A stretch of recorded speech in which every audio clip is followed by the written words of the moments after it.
The election takes us to Cobb County. CBS 46's Adam Murphy live at the West Park Government Center in Marietta, where early voting is taking place. Adam, any indication what might happen in Cobb County this election?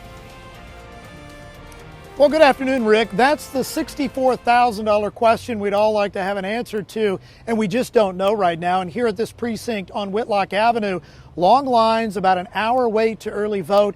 Let me say this, though. I have looked into trends here in Cobb County, which may help build a case so we would possibly know what would happen here on Election Day. Let me begin with this. Cobb County historically is Republican, is red, has been that way for many, many years, and is also where Newt Gingrich, former Speaker of the House, got his start. However, we have seen a blue tide come through this county over the last 4 years, and there is definitely a trend that is moving in the direction of Democrats. Now, let me tell you what I found. In 2016, then presidential nominee Hillary Clinton actually beat President Donald Trump in this community by a few thousand votes. And then watch this right here. In 2018, then gubernatorial candidate Stacey Abrams really did a number on now Governor Brian Kemp, winning by some 30,000 votes here in Cobb County.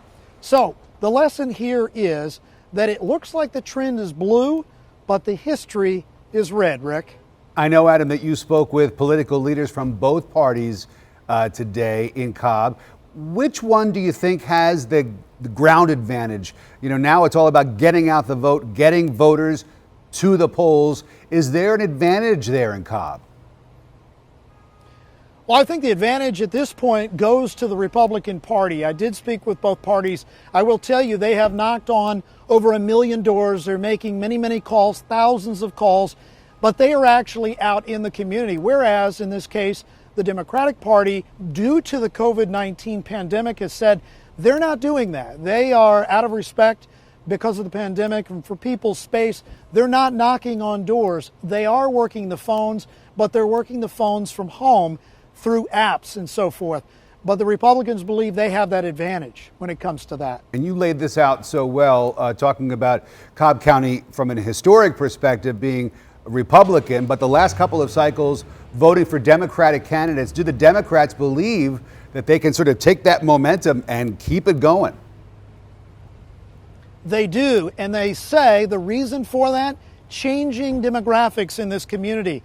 They believe that they have the edge because this is a much different Cobb County than it was many years ago, as it was historically red. They believe it's now obviously swinging blue, and they believe that this election is a referendum on President Donald Trump. Adam Murphy live for us in Cobb County tonight. Adam, thanks so much.